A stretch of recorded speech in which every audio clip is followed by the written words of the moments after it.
Hello, ladies and gentlemen. The saga continues. If you watched my previous video on the whole commander bannings of September 2024, then this is a follow-up video. Or if you've seen any of my posts where I have been outlining the utter disgrace that this ban has been, then you would know that what I've been saying is basically starting to come to fruition. Now, to catch anyone up to speed, what I have been saying is that the bannings themselves are not necessarily problematic, okay? It's not that they banned Jeweled Lotus, Mana Crypt, Dockside Extortionist, and Nadu. It's the way that they did it. And the way that you do things in any way, shape, or form, in any walk of life is important. There's a syntax and an order that you do things that differentiates whether you've done something honorably and thoughtfully or whether you've done something dishonorably and in malice. And oftentimes, the truth of how you've done it will be reflected in the way that it's done. So let me stop speaking cryptically. Let's just be straightforward. Basically, what happened is that at some point,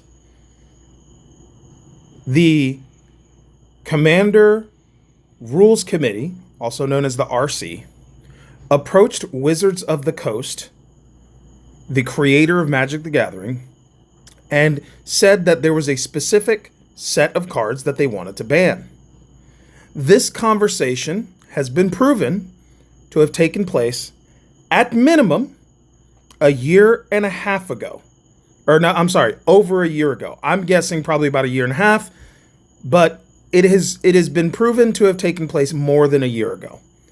If you look at the calendar timeline of events, more than a year ago, within that year of more than a year ago, Wizards has released at least 3 product lines that contain these banned cards as chase valuable cards in these sets. And for those of you that don't understand what I'm saying, is simply this.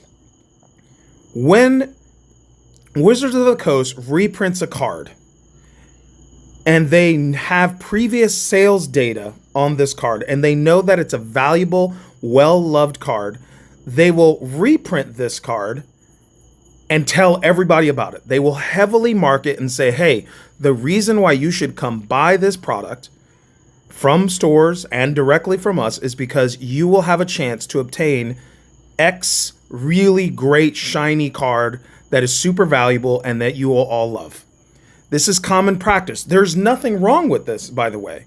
This is good. This actually influxes new printings of a card that is expensive. It usually helps drive the price down and bring it and put it into the pockets of newer players or players that don't have enough money to afford that card to buy it outright, but have a reasonable chance to open it and get it in the product that they're buying, that they would buy anyways, right? But when a player has a reasonable chance to get it in a product, they get even more excited about it and they will buy and pay more for that product.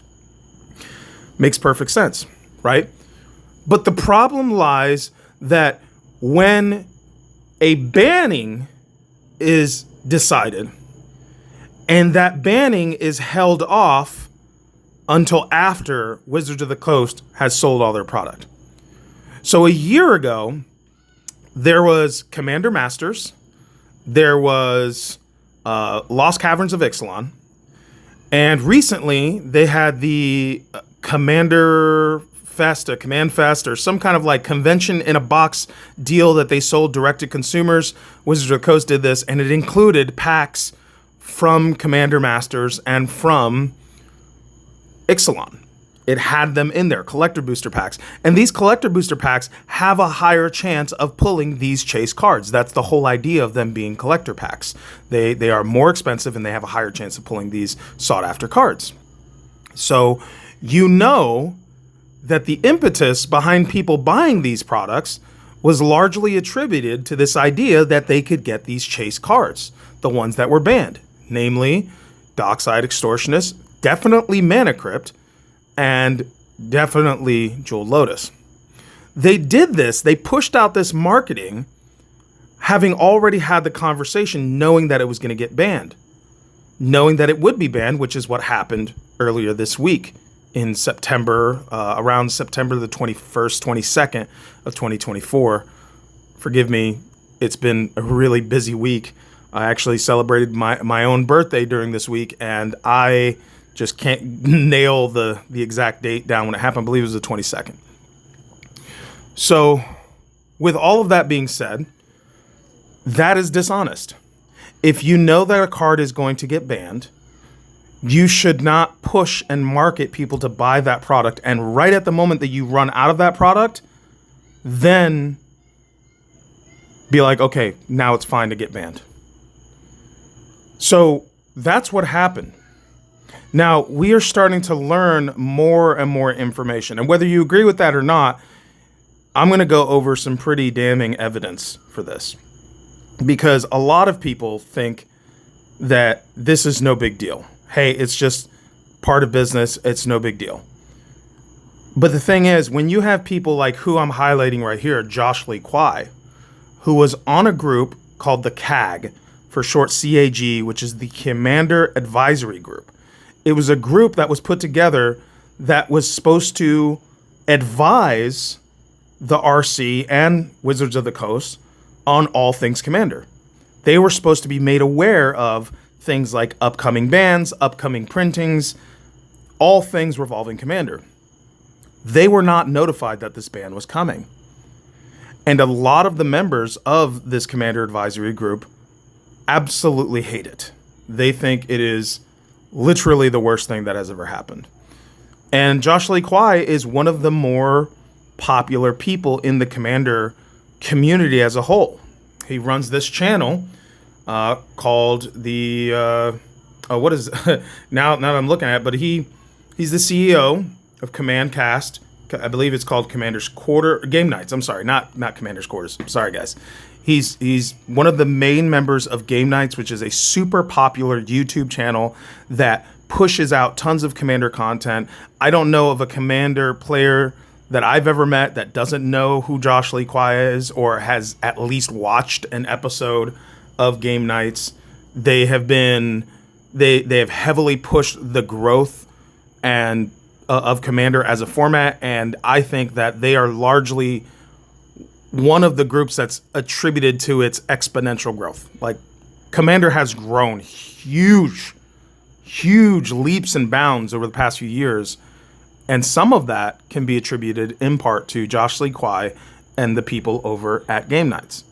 They're really popular. They do a great channel. I've watched some of their videos. It's very entertaining. And sometimes they have really great takes on cards, and sometimes they have really what I think are poor takes on cards. But overall, at least Josh Lee Kwai has been very vocal about being against this. And I'm going to show you that. So one of the things he said right here, he posted one day ago, this is pretty wild. Talk about split down the middle. So he's already saying, like, this is not good. They're already talking about a ban episode that's coming. Here we go. Right here. It goes without saying. Well, maybe not, because I feel the need to say it, but I don't like bans.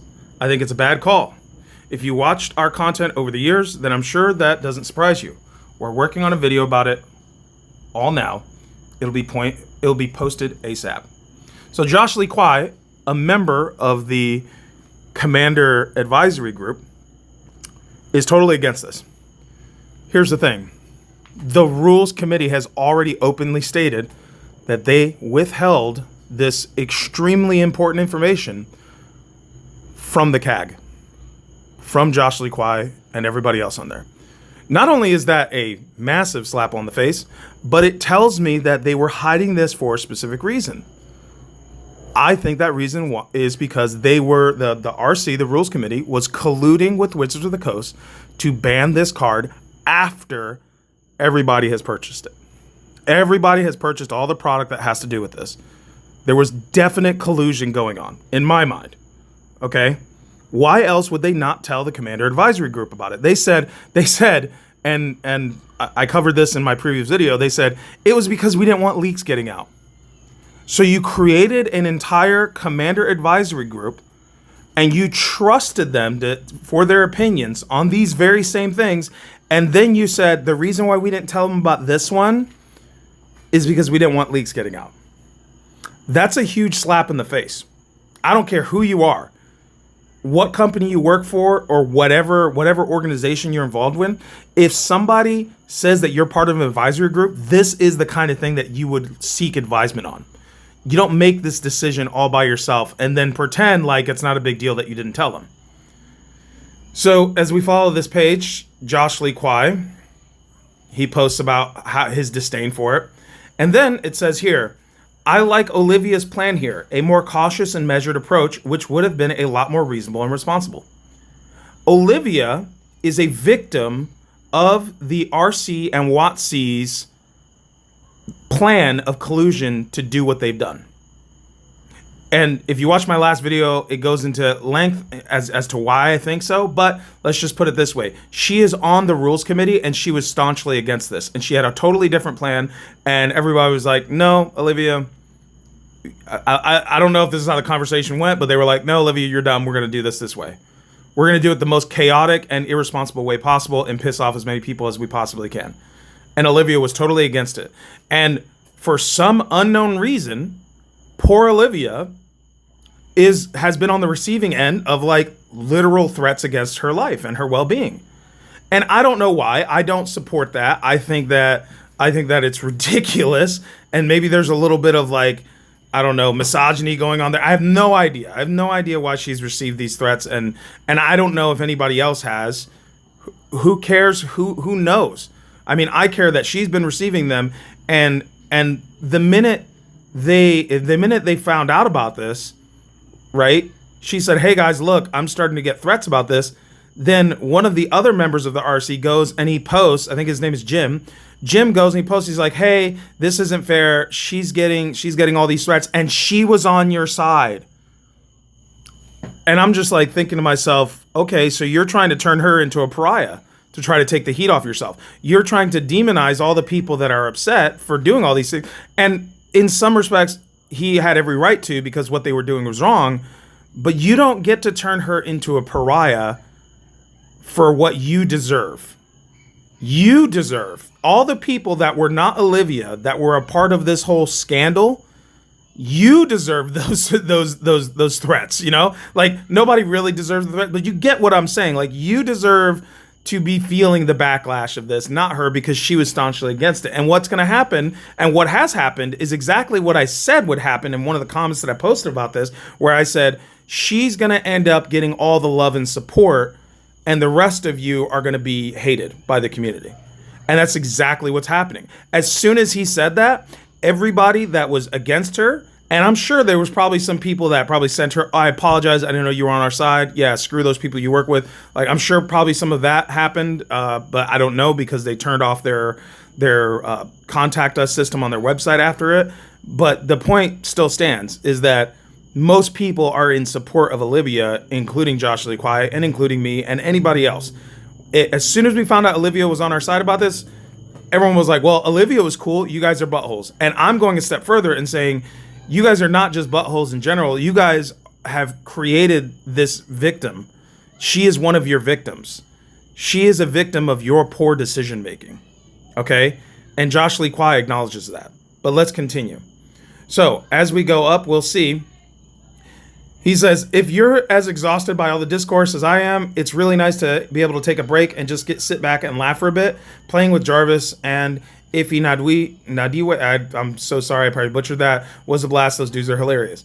Like, yes, at the end of the day, Josh Lee Kwai is just like all of us. We just want to play Magic, okay? But at the same time, that's exactly the point. We want to play Magic. We don't want you doing these really, like, terrible bans. And if you haven't watched my other video, I highly recommend it. It is pretty long. So is this one. We're at like 15 minutes already. But like, seriously, the truth will come out one way or another, whether you watch my video or not. But this is a very, very poor decision by everyone. Now, here's the big story of this whole video right here. A statement regarding my resignation from the Commander Advisory Group. Let's go ahead. Effective immediately, I am resigning from the Commander Advisory Group. I feel privileged for the opportunity I had to provide input to the decision makers of the format, and I hope that I was able to help in some small way to cultivate and guide Commander through the difficult challenges it has faced during this period of rapid growth and popularity. I appreciate the Rules Committee and Sheldon Menery in particular for asking me to serve starting back in January of 2019. I wish nothing but the best to the remaining CAG, CAG, and RC members. Sincerely, JLK, also known as Josh Lee Kwai. Do you guys understand the sentiment that it takes for him to have written this? For somebody that is at the highest level of notoriety in the Commander space, in the overall Commander community, to have one of the most subscribed and most watched YouTube channels, the Game Nights, to feel this way about this whole situation, that in and of itself should be extremely telling to you if you're still on the fence, or even if you're on the other side. If you're on the other side of this issue, after this, you should run to the fence, grab a pole on the way, and pole vault over the fence and get on our side with this. Because this was seriously, seriously wrong, what they've done. And this is somebody who would have been in the know of this stuff, who would have had an opinion. And I like to think it's because they purposely knew that what they were doing is wrong, so they tried to hide it from as many people as they possibly could. Because that's what anybody would do. If you're doing something wrong, do you just try to involve as many people as you can? The Commander Advisory Group is bigger than the RC. It's made up of many more members. And the RC is a relatively small group. As last I checked, when Sheldon Menery was there, I believe it was six people, maybe 5. I'm not sure. I don't know the exact number of members when Sheldon Menery was there. But Sheldon Menery, this is one thing that you got to understand. Sheldon was a level 5 judge that was widely considered the godfather of the Commander format. Okay, he's one of the people that really carried Commander to where it is now. He created the RC. He created all these. These were all his conceptualizations to grow this, and he passed away. He passed away a little over a year ago. Okay? And the thing was, like, I personally never really agreed with Sheldon Menery's takes. I remember how strongly he opposed the card Lutri. If you don't know what Lutri is, it's a banned card. It's from Ikoria. It's a companion that says that when it enters the battlefield, it has flash, and it has flash, which means you can cast it at instant speed, and when it enters the battlefield, you can copy a spell, an instant sorcery. That's all it did. And it's like a relatively small creature. And Sheldon Menery hated that card, and he banned it before it ever got a chance to play on a table.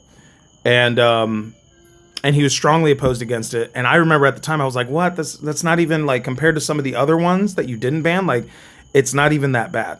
But he was strongly opposed to it, and I didn't really agree with him. But I would like to think that he would not have approved of this specific ban. Now, mind you, think about the timelines here. All right. Sheldon Menery asked Josh Lee Kwai to join the CAG back in 2019. Jeweled Lotus came out in 2020. Sheldon Menery passed away shortly after that. Okay? There's definitely some amount of overlap there where certain members of the Commander group, of the Commander Rules Committee, probably approached everybody else and said, "We don't like this Jeweled Lotus card. It's basically Black Lotus for commanders." And they wanted to ban it a long time ago. Right? So think about this. Why would they want to ban it all that time ago? Why didn't they ban it?